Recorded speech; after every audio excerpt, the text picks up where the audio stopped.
mohon izin Pak Hermanu dan Mas Ade gitu sedikit berbagi ya tentang apa yang sudah kami lakukan di Banjarnegara.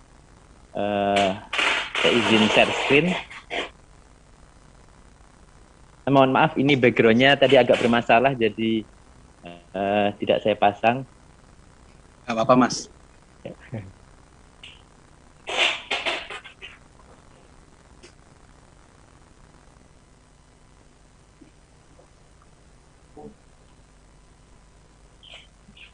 Sudah terlihat ya, Mas Adit? Sudah, Mas Riza. Monggo Okay. bisa dilanjut. Ya, mungkin sedikit perkenalan, nama saya Riza Azumarida Azra.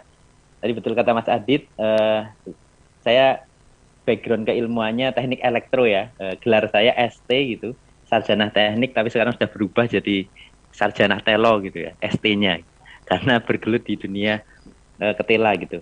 Nah, kebetulan selain mendirikan Rumah Mokaf Indonesia, PT Rumah Mokaf Indonesia, ada koperasi petani singkong juga di situ. Kemarin kami juga baru mengumpulkan pelaku produsen tepung mokaf se-Indonesia, dan kami membuat suatu asosiasi yang terdiri hampir sekitar kurang lebih 900 ya teman-teman produsen mokaf seluruh Indonesia, dan kami ditunjuk sebagai ketua umumnya Asosiasi Produsen Mokaf seluruh Indonesia gitu. Kemudian Duta Petani Milenial Kementerian Pertanian, Komite Ekonomi Kreatif, dan masih banyak lagi ya, seperti itu.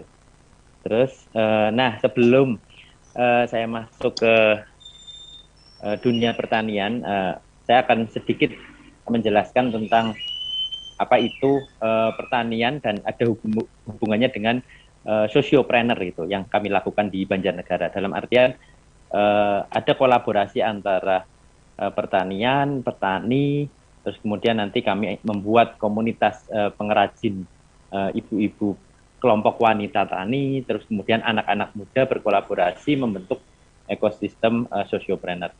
Kita bisa lihat di dunia ini banyak sekali problem ya. Ketika kita melihat problem sangat banyak sekali ya, dari area kumuh, terus kemudian total penduduk yang terus meningkat, terus emisi karbon gitu, terus kemudian belum ada terkait sanitasi, HIV/AIDS, terus kemudian di Indonesia juga ada anak-anak putus sekolah, deforestasi hutan, pengangguran yang terus meningkat, apalagi di saat pandemi seperti ini gitu ya. Terus kemudian potret pengangguran di Indonesia juga terus meningkat ya, terus meningkat, apalagi di saat pandemi saat ini gitu ya.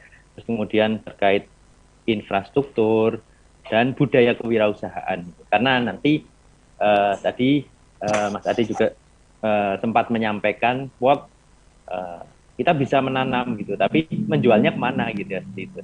Ternyata budaya kewirausahaan kita juga masih sangat rendah gitu ya, seperti itu.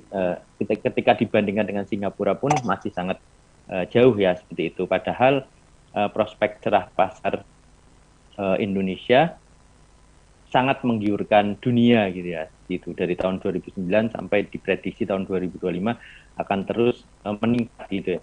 Dan pertanyaannya sekarang adalah, kita ini mau menjadi pasar atau pemasar di negeri sendiri gitu ya.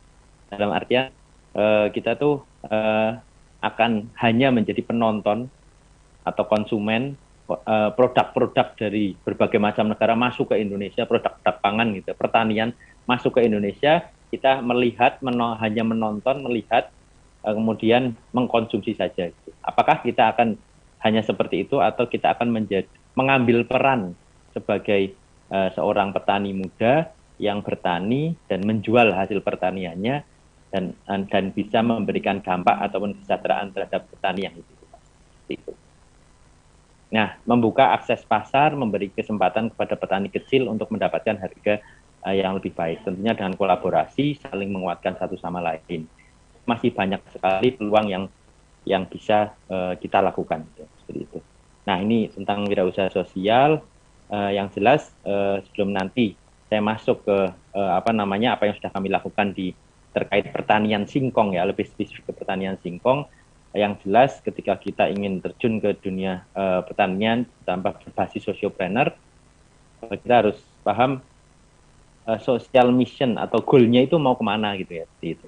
Yang kita lakukan itu goal-nya mau kemana, terus kemudian empowerment pasti ya, pemberdayaan masyarakat, sustainability berkelanjutan, tidak hanya sekedar project tanam gagal setelah itu berhenti, tetapi harus berkesinambungan. Sustainability kita harus bisa tahu dari hulu ke hilirnya seperti apa, dipetakan dan lain sebagainya. Social impact itu pasti sudah menjadi kewajiban yang harus ya di sociopreneur, yaitu bagaimana ketika kita terjun di dunia pertanian maka harus memberikan dampak sosial yang luas juga. Yang terakhir adalah ethical business principle, bagaimana apa yang kita geluti ini juga ada etika-etika bisnis dalam sociopreneur, terutama di dalam dunia pertanian yang sedang kami jalani ya, yaitu boleh berbisnis pertanian, nanam, kemudian mendapatkan profit di situ, tetapi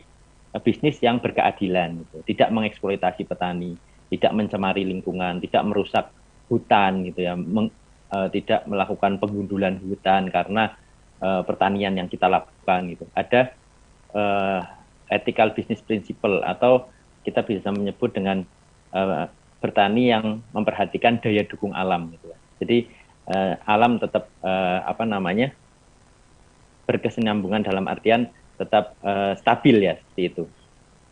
Kemudian sumber pendanaan, nah ini beberapa tokoh-tokoh social entrepreneur ya, seperti Bill Dayton, Muhammad Yunus dan Blake Majeski ya, yang intinya social entrepreneur adalah bukan hanya membuat konten memberi ikan ya, tetapi bukan hanya mengajari untuk bagaimana mendapatkan ikan, tetapi bagaimana kita tidak akan berhenti sampai terjadi revolusi berdirinya pabrik ikan di situ yang dimiliki oleh para nelayan yang ada di situ ya, seperti itu.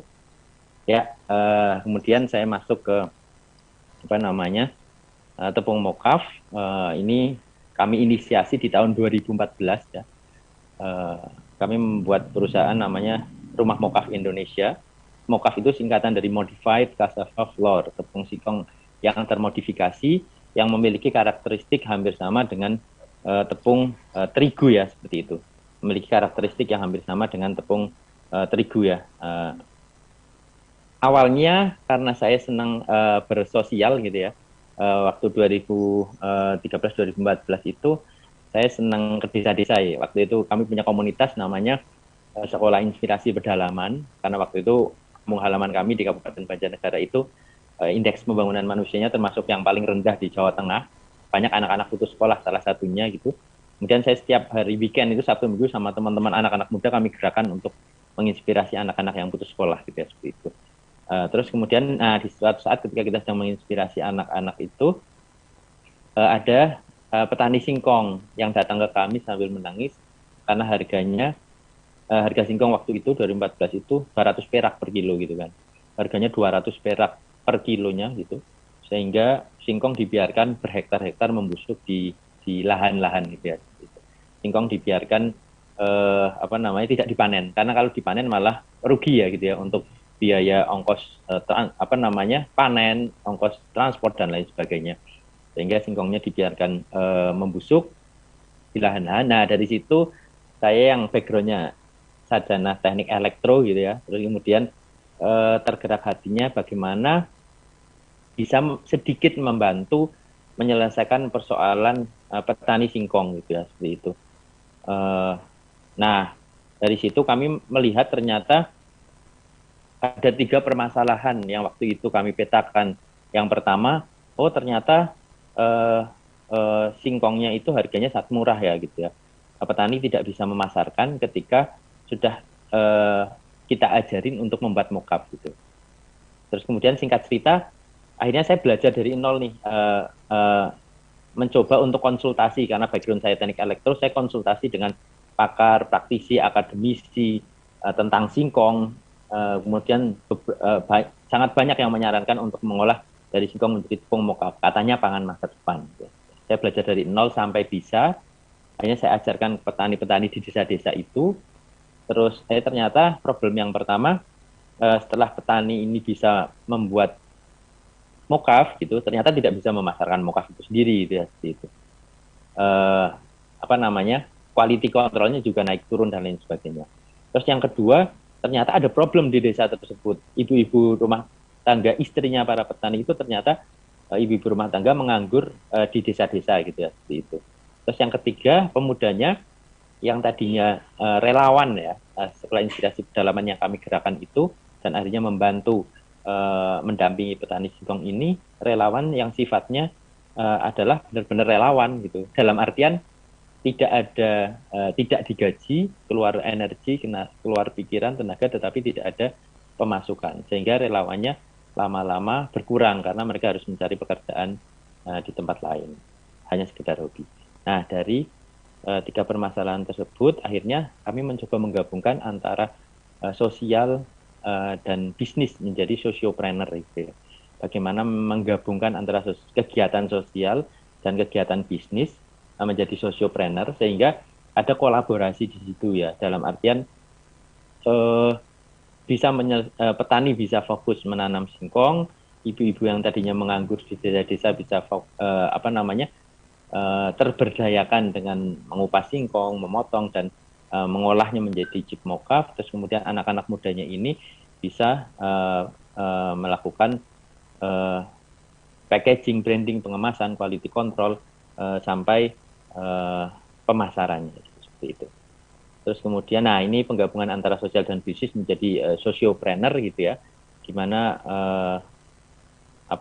nah dari situ akhirnya kami melihat data gitu kan, sebenarnya apa sih persamaan dari tepung mokaf gitu ya. Ternyata tepung mokaf memiliki karakteristik yang hampir sama dengan tepung terigu ya, atau gandum, dan ternyata data 2017 kami memperoleh bahwa sampai detik ini, data yang terakhir kami juga memperoleh, Indonesia sampai detik ini menjadi negara pengimpor terigu terbesar sedunia. 100% Indonesia harus impor gandum atau terigu ya, seperti itu. Menjadi negara pengimpor terigu terbesar sedunia. Karena dari kalangan menengah ke bawah sampai kalangan menengah ke atas semua mengkonsumsi tepung terigu ya. Bahkan di kampung halaman saya di Banjarnegara itu ada makanan khas, makanan tradisional, makanan yang intinya paling idam-idamkan ya di kampung halaman saya, namanya tempe mendoan ya. Hampir setiap pertigaan perempatan ada namanya tempe mendoan, dijual di gerobak-gerobak pinggir jalan, makanan khas, tapi ironisnya tempenya itu dibalut dengan tepung yang harus impor 100%. Nah itu contoh-contoh kecil saja, belum mie dan lain sebagainya gitu ya. Tetapi data sampai detik ini memaparkan bahwa ternyata Indonesia saat ini masih menjadi negara pengimpor terigu terbesar sedunia, dan setiap tahunnya mengalami kenaikan sekitar 14,5% per tahun impor terigunya. Terus yang kedua, kami memperoleh data dari Food Agriculture Organization ya, bahwa ternyata Indonesia merupakan negara penghasil singkong terbesar kedua ya, setelah Brazil gitu kan. Singkong ada di mana-mana, tinggal tancap pasti bisa panen gitu ya, dan bisa tumbuh gitu ya. Tetapi ironisnya kami juga memperoleh data bahwa 95% petani singkong di Indonesia berada di bawah garis kemiskinan. Ini merupakan suatu data yang sungguh miris ya. Di sisi lain impor terigu terus meningkat, di sisi lain singkong juga penghasil kedua terbesar sedunia, tetapi petaninya berada di bawah garis kemiskinan. Nah, akhirnya kami melakukan identifikasi masalah, ternyata distribusinya panjang di petani singkong ya. Terus kualitas buruk, kontaminasi bahan kimia, harga murah, dijualnya mentah gitu ya. Terus kemudian yang paling miris adalah hampir seluruh petani singkong yang kami temui waktu itu di Banjarnegara pasti terjerat bank rentenir gitu. Karena gimana nggak terjerat hutang, karena panennya setahun sekali singkong, ketika panen harganya 200 perak per kilo, sehingga mereka harus berhutang. Terus kemudian, ya ini Rumah Mukaf Indonesia intinya untuk menambah nilai atau mengangkat martabat singkong gitu ya, untuk membawa pangan lokal ke komoditi lokal ini tidak hanya di nasional tetapi juga ke internasional untuk kedaulatan pangan dan tentunya untuk mengangkat kesejahteraan dan memberdayakan petani singkong. Nah, dari situlah kami mencoba membuat konsep pertanian rumah mukaf dari permasalahan yang tadi. Yang pertama, ternyata petani singkong ini memiliki sapi atau kambing, meskipun satu atau dua gitu ya. Akhirnya kita komunalkan, kita kumpulkan menjadi satu kandang. Pupuknya kita olah menjadi pupuk organik yang diolah bersama para petani. Terus kemudian kami membuat rumah-rumahan di tengah lahan singkong. Petani gratis mengambil pupuknya di situ secara gratis. Nah, sehingga pertanian lahan petani singkong ini sudah bisa tersertifikasi organik saat ini. Saat ini kami sedang proses untuk sertifikasi kontrol union, sudah audit beberapa kali dan terbentuklah sistem pertanian organik. Terus kemudian kulit singkongnya itu yang terbuang kita olah menjadi pakan ternak. Sehingga integrated farming, zero waste, tidak ada limbahnya sama sekali. Terus kemudian petani singkongnya yang tadinya asal tancap singkong, nggak tahu sebenarnya harga pokok produksinya berapa, marginnya berapa gitu ya. Terus kemudian akhirnya kita dampingi untuk literasi finance. Bagaimana sih harusnya 1 hektar singkong itu keluar berapa ton singkong gitu ya. Nah, itu kita coba hitung bareng-bareng, kita tanam bareng-bareng. Akhirnya sekarang petani sudah tahu bagaimana manajemen lahan dan analisa usaha tani yang tepat, yang mereka bisa menabung dan bisa berkelanjutan.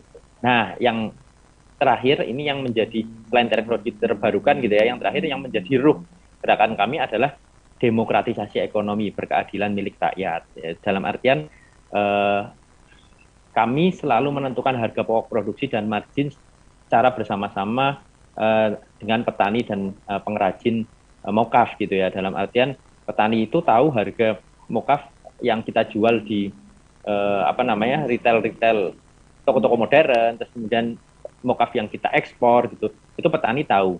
Jadi kita tentukan secara bersama-sama, tidak ada yang sangat dirugikan dan tidak ada yang sangat diuntungkan. Sejahtera secara istilahnya kita berjalan dan sejahtera secara bersama-sama ya, seperti itu. Nah, ini data petani rumah mukaf, saat ini ada 552 petani dan pengrajin, ini hanya di Banjarnegara, tersebar di 5 kecamatan dan 95 hektar, dan kita alhamdulillah terus mengembangkan dampingan kami, tidak hanya di Banjarnegara, tapi di kabupaten sekitar dan di Bali. Terus kemudian saya ini baru saja pulang dari Lampung ya, kami coba kemarin mengumpulkan beberapa ibu-ibu kelompok wanita tani ya di Lampung, seluruh kabupaten di Lampung kami baru keliling dan alhamdulillah antusiasnya sangat luar biasa gitu ya, seperti itu. Nah, ini ekosistem rumah mukaf atau kerja-kerja kolaborasi demokratisasi ekonomi yang kami lakukan, dalam artian akhirnya kami membuat rumah mukaf ini menjadi rumah besar yang di dalamnya ada 3 klaster. Klaster yang pertama adalah klaster petani singkong. Klaster petani singkong yang klaster petani singkong yang sudah bertahun-tahun ya menanam singkong ya, bertahun-tahun menanam singkong. Akhirnya kita tingkatkan produktivitasnya agar menggunakan pertanian organik, terus kemudian menggunakan integrated farming, produktivitas singkongnya meningkat. Dan petani singkong ini kita bentuk komunitasnya ini sebagai badan hukumnya adalah koperasi petani singkong. Terus kemudian klaster yang kedua itu klaster ibu-ibu yang tadinya menganggur di desa-desa, kita berdayakan menjadi klaster pengrajin mokaf gitu ya, yang tugasnya adalah mengupas singkong, memotong-motong singkong, mencuci, melakukan modifikasi sampai menjadi chip mokaf kasar ya, seperti itu. Nah, ibu-ibu ini kita bentuk menjadi koperasi ya gitu ya. Kita bentuk menjadi badan hukumnya menjadi koperasi gitu, seperti itu. Terus kemudian muncul perputaran perekonomian baru ya, muncul perputaran perekonomian baru di situ yang tadinya ibu-ibunya menganggur sekarang sudah memiliki penghasilan tambahan ya, koperasi. Terus kemudian anak-anak mudanya berkumpul di klaster yang ketiga yaitu di PT Rumah Mukaf Indonesia gitu. Yang tugasnya adalah melakukan pendampingan terhadap petani dan pengrajin, melakukan quality control, melakukan branding, packaging, pengemasan, pemasaran, quality control, kolaborasi dengan NGO, pemerintah, media dan lain sebagainya. Terus kemudian ada digital marketing, bahkan kita melakukan produk inovasi turunan seperti mie mokaf, cookies mokaf, bahkan kita bisa bikin gula dari singkong gitu ya, dan masih banyak lagi itu. Nah, koperasi petani singkong dan koperasi pengrajin mokaf juga memiliki saham di PT Rumah Mokaf Indonesia gitu. Nah, ketiga klaster ini selalu duduk bersama untuk menentukan harga pokok produksi dan margin secara bersama-sama. Kita 2 minggu sekali selalu duduk bareng-bareng bersama untuk menentukan HPP dan margin secara bersama-sama. Nah, istilah yang kami gunakan yaitu demokratisasi ekonomi atau berkeadilan milik rakyat gitu ya. Dalam artian tidak ada yang ditutup-tutupi, istilahnya fair trade ya, terbuka, tidak ada yang sangat dirugikan dan tidak ada yang sangat diuntungkan, sama-sama legowo dan sama-sama sejahtera bersama-sama. Nah, akhirnya kita sistem pemasarannya juga ada B2B dan B2C gitu ya, seperti itu. Nah, ini beberapa milestone ya dari Rumah Mokaf dari tahun 2014-2015. Kami masih sosial 100% gitu ya. Masih sosial 100%. Waktu itu belum ada kepikiran untuk bisnis gitu ya. Belum kami mengenal yang namanya sociopreneur itu. Setelah kami berdayakan petani, kami pikirkan yaudah petani bisa memasarkan sendiri gitu ya. Ternyata bukannya menyelesaikan masalah malah nambah masalah. Kami di demo petani gitu karena petani nggak bisa memasarkan mokaf itu yang produk baru gitu ya. Akhirnya 2016-2017 kita coba membuat konsep sociopreneur itu sendiri, membuat PT Rumah Mokaf Indonesia, bisnisnya kita rapikan dan akhirnya kita mencoba 2018-19 coba membuat perizinannya ya, sertifikasi dan lain sebagainya kita lengkapi. 2020 kita mulai ekspor dan 2021 kita mulai terus berkembang scale up dan lain sebagainya. Nah, ini transformasi Rumah Mokaf tadi sudah saya ceritakan.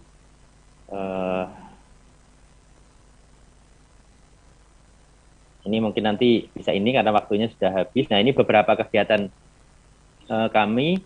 Ini ada Pak Gubernur Jawa Tengah ya yang membawa produk kami di depan bupati-bupati se-Jawa Tengah ya. Karena ini terkait kedaulatan pangan lokal gitu ya, seperti itu. Terus kami juga berkolaborasi untuk semakin memasifkan tepung mokaf ini. Kami berkolaborasi dengan Bank Indonesia ya. Kami berkolaborasi pemecahan rekor muri makan mie ayam mokaf terbanyak ya, seperti itu. Jadi pedagang mie ayam yang di pinggir jalan kita kumpulkan di alun-alun, terus kemudian mie-nya kita yang bikin, mie-nya dari tepung mokaf, terus kemudian masyarakat kita kumpulkan. Ada waktu itu sekitar hampir 10.000 ya masyarakat berkumpul di situ untuk makan mie ayam mokaf terbanyak waktu itu. Terus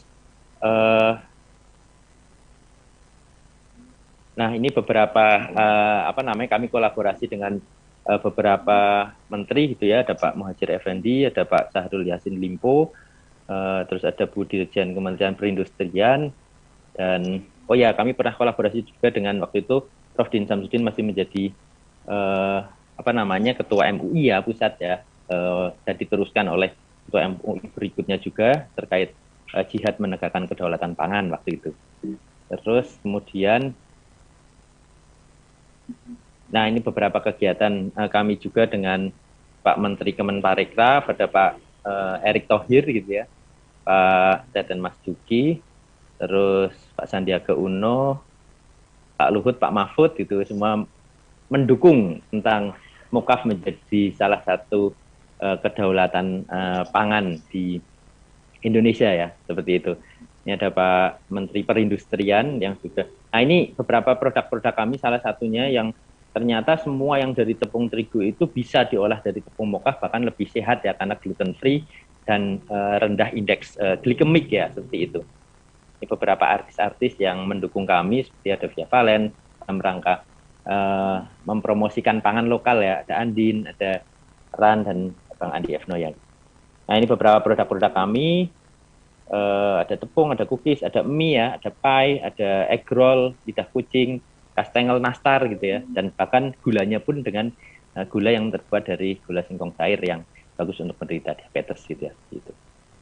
Nah ini beberapa produk kami. Ini gula Garva ya namanya, atau sugar cassava yang ternyata bagus untuk penderita diabetes ya. Jadi terigunya tidak usah impor, gulanya pun nggak usah impor. Ternyata Indonesia bisa berdaulat pangan gitu dengan mensejahterakan petani singkong yang ada di desa-desa. Nah ini semua makanan yang tadinya dari tepung terigu kita olah dari tepung mokaf ternyata bisa gitu. Ternyata kita tanpa harus impor tepung terigu, ternyata kita bisa gitu ya, seperti itu. Dan lebih sehat lagi ya. Terus kemudian ini beberapa produk turunan yang tadinya terigu ternyata bisa ya, masih banyak lagi yang sudah kami coba uji cobakan ya, seperti itu. Ini terkait ekosistem bisnis model kanvas itu penting juga karena bagaimana Izin kita. Mas, waktunya sudah habis Mas. Oh ya, ini saya tutup yang terakhir. Ya ini yang pertama, yang terakhir ini tentang visi ya, tentang visi. Kami ingin menjadi produsen tepung mokaf berkualitas terbesar di dunia dengan berbasis sociopreneur gitu ya, dan pemberdayaan ekonomi penting juga, dan kami ada dua produk ya, pouch dan bulk ya. Terus kemudian perizinan kami juga sudah lengkap. Kami dinobatkan juga sebagai tepung mokaf yang sudah bersertifikat HACCP ya, pertama di Indonesia, dan sudah beredar di beberapa retail di luar negeri juga. Terus itu juga unggulan, kolaborasi.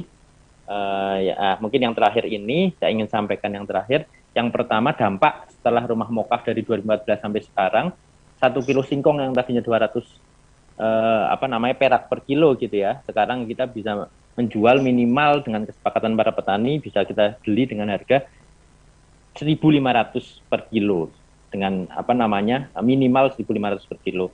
Terus kemudian lahannya yang tadinya non-organik, sekarang dan 1 hektarnya hanya keluar 10 ton per hektar gitu ya, singkong.